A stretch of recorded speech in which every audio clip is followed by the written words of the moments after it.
Um, can I start now or? Yes, you may start whenever you are ready. So, hello everyone. My name is Nguyen and I'm currently studying in Nguyen Secondary School, and I'm from Vietnam. Before I start my presentations, I would like to say thank you to all the committees who have made this competition possible, and thank you to those who are listening. So, in my essay, I wrote about what caused climate change and how it affected people and what it had done to our environment. But I guess that everyone knows the answer to these questions. So today I just want to focus on the solutions. And I also want to point out people misconceptions about ways to solve climate change. So, but first, I would like to tell a story that I experienced on my own that concerning to climate change. Um, When I was studying in grade 7, I used to watch TVT1 news with my family every dinner. And then one day, I saw in the news about the erratic weather that had damaged farmers' crops in many rural areas. And out of curiosity, I started to do lots of research about this problem. And from then on, I knew that the profound reason came from climate change. But at that time, all things that I had already known didn't satisfy me. I still want to witness firsthand how it's affected the citizen there. Fortunately, a few months later, um, my mom has a business trip to London province, and I went with her. When I arrived, I saw dozens of boys and girls working in the fields under the hot weather. And at that time, they're supposed to go to school and learn, not working like that. And I came toward a boy that were the same age as me and asked the questions like, you're supposed to go to school. What are you doing here?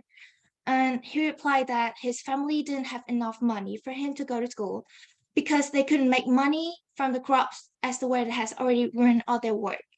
So he had to work more to make some money. And that time I realized that I couldn't let any children in my country suffering from that anymore. And because if everything continues like this, people will be unhealthy and worse, uneducated. So how can they contribute to the world development to a better future? And that's why I end up joining these competitions.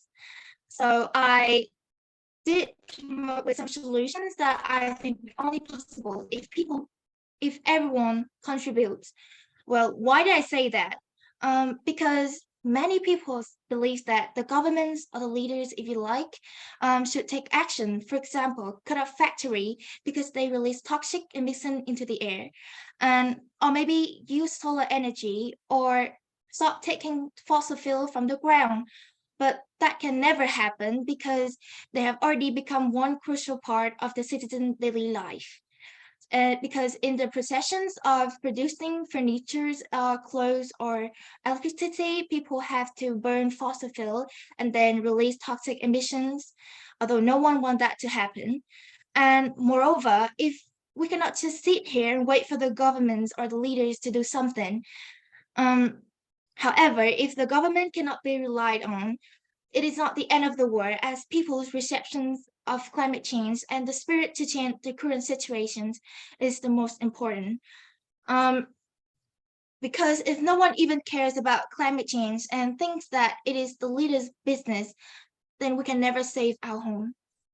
So here comes the solutions. Finally, I've already made sure that they are possible for everyone, regardless of gender or age.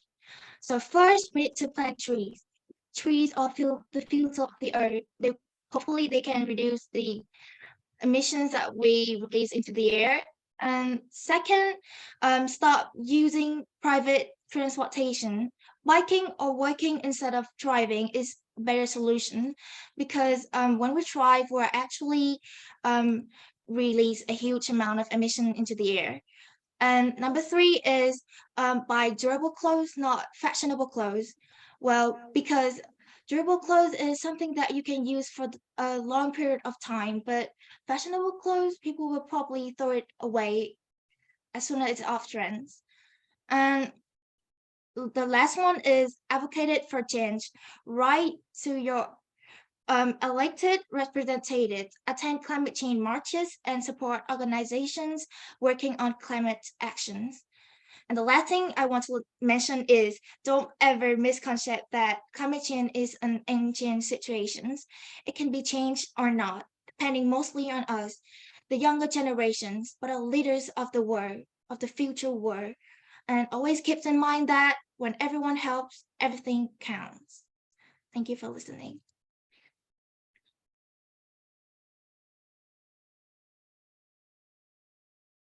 Thank you, Anne. I would now ask, please, Kelly Schultz. You can ask one question of Anne. Good morning. Thank you, Anne. That was a great presentation. In your essay, you had mentioned corporate collaboration as a way to help solve climate change, and was wondering what are some ways that we can incentivize companies to take action against climate change? Do you mean that what companies should do to make people work together to prevent climate change? Yeah, and what are some ways that we can get corporations to start implementing ways to change our climate? Well, I think that is come from mostly like the influencer like us. Like maybe we should, shows the students and people around the world the beautiful pictures of countries like that they haven't been polluted by climate change yet. And I'm one of the influencers, so I must do something like I can help people to plant trees and then do something that are benefits for the worst, and then other people will see that, oh, the children are doing something, so why are we sitting here waiting for something? And if you're in a company of the environment saving company, then other people in that company should do something like me, for example, so that everyone will look at them and see that we should act now before it's too late. Great, thank you. Thank you, Anne. And thank you, Kelly Schultz. And now, Professor Ruth Hayhoe, you have a question for Anne. Yes, Anne, thank you so much for such a dynamic presentation from Vietnam. And I'd just like you to say a little bit about the different actions people can take. From your experience in Vietnam, what do you think is the most effective so far and perhaps most easy to share more widely from the Vietnam experience? Probably biking or walking instead of driving, because plant tree is not something that other people can do because it takes lots of time to grow a tree. But all of them can walk because they all have legs, right? And they should do that, like all of them, not just one, because when we're driving, we are actually reducing a huge amount of emission into the air. And that's the easiest way to prevent climate change from getting worse, in my opinion. Thank you. I think that's a very good piece of advice, as you say, easy to take up. And it's so good to hear your voice from Vietnam. Thank you. Thank you.